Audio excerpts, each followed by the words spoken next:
प्राचीन काल में खजुराहो और भोपाल का ये राजमार्ग सागर बीच में पड़ता है।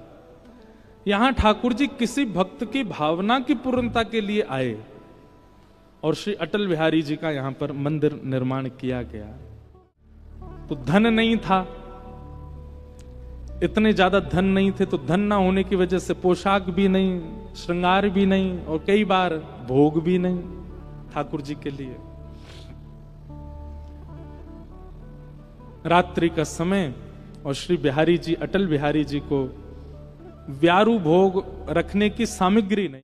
पुजारी जी, महंत जी जो उस काल के थे बड़े व्याकुल हो गए।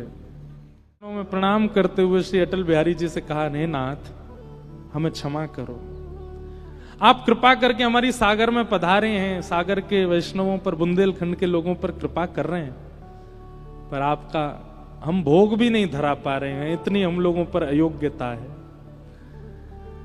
आज ठाकुर जी आप बस अपनी व्यवस्था कर लें, या तो ब्रज ही चले जाएं, रात में वहीं आपको भोग प्रसादी हो। अब देखो ठाकुर जी कोई पाते नहीं है, पर प्रेमी अगर सेवक है तो ठाकुर जी पाते भी हैं, ठाकुर जी को भूख भी लगती है। और कोई व्यक्ति केवल थाली रखता है और उसको कोई भावना नहीं, ठाकुर जी पाते भी नहीं है। एक बार हमारे वृंदावन की घटना, किसी मंदिर में ठाकुर जी का भोग पधराया गया। भोग पधराने के बाद में पुजारी जी बाहर आ गए, कपाट लगा दे। ठाकुर जी के भोग में कपाट क्यों लगाते हैं? ताकि ठाकुर जी सहज हो जाएं और सहज होकर के प्रेम से प्रसाद पालें। किशोरी जी आएंगी, किशोरी जी पवाएंगी, मधुमंगल श्री दामा सब सखा आएंगे, सब बैठ के पाएंगे ठाकुर जी के साथ। अब हम लोगों की दृष्टि में इतनी भावना नहीं कि ठाकुर जी हमारे सामने प्रकट भोग लगा लें, इसलिए कपाट रखा जाता है। और उसका भी नियम होता है, 15 मिनट, 20 मिनट, 45 मिनट, उतनी देर ठाकुर जी का भोग लगेगा, कपाट रहेंगे, चाहे कोई आ जाए कपाट नहीं खुल सकते।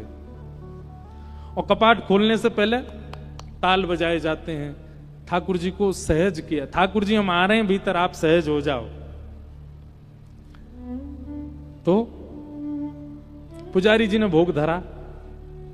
भोग धरने के बाद आप बाहर बात करने लगे किसी से, बात करते करते आपको लगा कि समय पूरा हो गया, और जबकि समय अभी भोग का पूरा हुआ नहीं था, और आप बिना ताल बजाए मंदिर के भीतर प्रवेश कर गए। जैसे ही आपने पर्दा हटाया, ठाकुर जी को पता तो चल गई पुजारी जी आ रहे। दौड़ते भागते बेचारे अपनी पीतांबरी कस के जाके अपने सिंहासन में जैसे खड़े भये।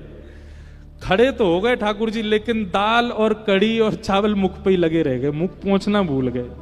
और पुजारी जी ने वो देख लिया, और जैसे पुजारी जी ने देखा, नेत्र सजल हो गए। पुजारी जी दूर से बलियां लेने लगे, वो जय जय क्षमा करियो, आज ताल बजानो भूल गो, लेकिन ताल बजानो भूल गो तभी तो ये दर्शन हुए। ठाकुर जी का मुख स्पष्ट करके, स्वच्छ करके क्षमा याचना की, फिर से भोग बना के फिर पधराया। हमारी वजह से ठाकुर जी को श्रम हो गया। ठाकुर जी पाते हैं, पर कब पाते हैं? पवाने वाला प्रेमी हो, वो केवल थाली रख के उठाना जानता हो, वहां पाते भी नहीं है ठाकुर जी। इतने वैष्णव हैं पूरे विश्व में, कहीं तो कोई होगा प्रेम से पवाने वाला, वहीं पाते हैं ठाकुर जी।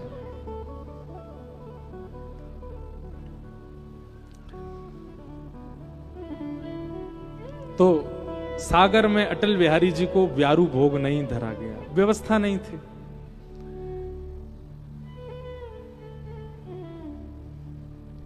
कपाट बंद करके, पर्दा आदि करके, ताला लगा के बड़े व्यथित मन से पुजारी जी चले गए। रोते रहे, बोले आज हमसे हमारे कैसे अभागे, इससे बढ़िया तो ठाकुर जी सागर आमे ही नहीं, वहीं रहते, कम से कम प्रेम से प्रसाद तो पाते, यहां हम पवा ही नहीं पा रहे ठाकुर जी को। लेकिन उनकी विरह वेदना, पास ही में एक सुंदर दुकान थी। आज सुबह से वहां कोई आए भी नहीं थे ऐसे प्रसाद लेने वाले। सुंदर दुकानदार जो थे, बढ़िया मिठाइयों को दोना में परोस करके बाहर सजा के रखते थे। लोग बाग आके धनराशि देते, वो दो नाम देते, लोग भोग लगाते बिहारी जी का। पर आज कोई दर्शनार्थी नहीं आया सुबह से। अचानक से शाम का समय, रात्रि का समय, मंदिर आदि बंद हो गए, दुकानें सब, बाजार बंद होने लगा। तो जिनकी मिष्ठान की दुकान थी वे भी अपनी दुकान बंद करने लगे।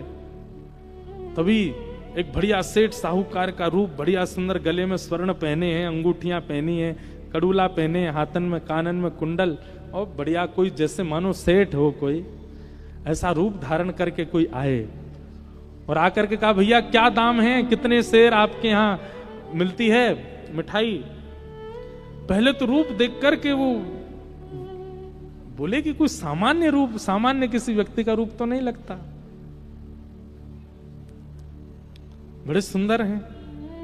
दोबारा पूछा, अरे भैया आपसे पूछ रहे हैं क्या भाव लगाई है मिठाई। बता दिए जो भी उस समय का मूल्य था, वो इतना है, इतने रुपया एक दोने का है, आप ले लीजिए। आपने दोना उठाया और उठा करके जैसे ही अपनी जेब में हाथ डाला तो रुपया था ही नहीं। आपने कहा भैया हम रुपया तो भूले आए घर पे, हम क्या दें आपको। इतना सुंदर रूप था उनका, इतने उनकी उपस्थिति इतनी सकारात्मक थी कि वे मिठाई वाले भैया बोले कोई बात नहीं आप ले जाओ, धन तो कभी दे देना आप, कोई बात नहीं। नहीं नहीं नहीं ऐसे नहीं पाना चाहिए, कुछ तो देंगे हम आपको। खूब मना किया, बोले कोई बात नहीं आप फिर कभी दे देना, पर नहीं हम तो देके जाएंगे। और तभी उन सज्जन व्यक्ति ने अपनी एक अंगूठी हीरा की उतार के धर दी।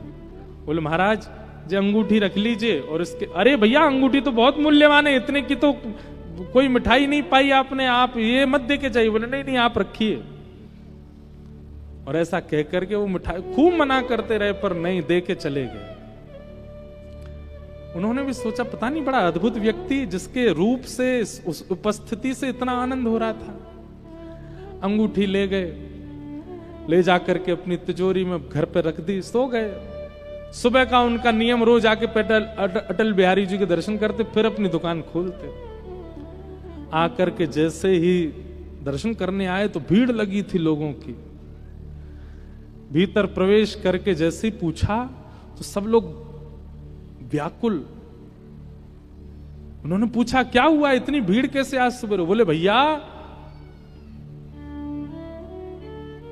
पुजारी जी कह रहे हैं कि रात्रि में ठाकुर जी को ब्यारू भोग नहीं लगा, कोई सामग्री भोजन की पधराई नहीं गई, पर सवेरे जब ताला आकर के खोला है तो सामने 2 दोनान में मिठाई रखी है और ठाकुर जी के हाथ की निज अंगूठी वो अंतर ध्यान, कोई चोरी कर ले गया है।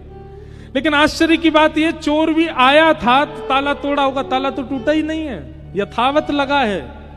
फिर कैसे यह घटना घटी। दुकानदार ने जैसे ही देखा दोने की ओर और अंगूठी का चिंतन जैसे हुआ तो सोचने लगे कि रात्रि एक घटना घटी है, कोई व्यक्ति हमसे प्रसाद लेके गया, भेंट में अंगूठी दे गया, कहीं ऐसा तो नहीं है कि बिहारी जी की लीला हो।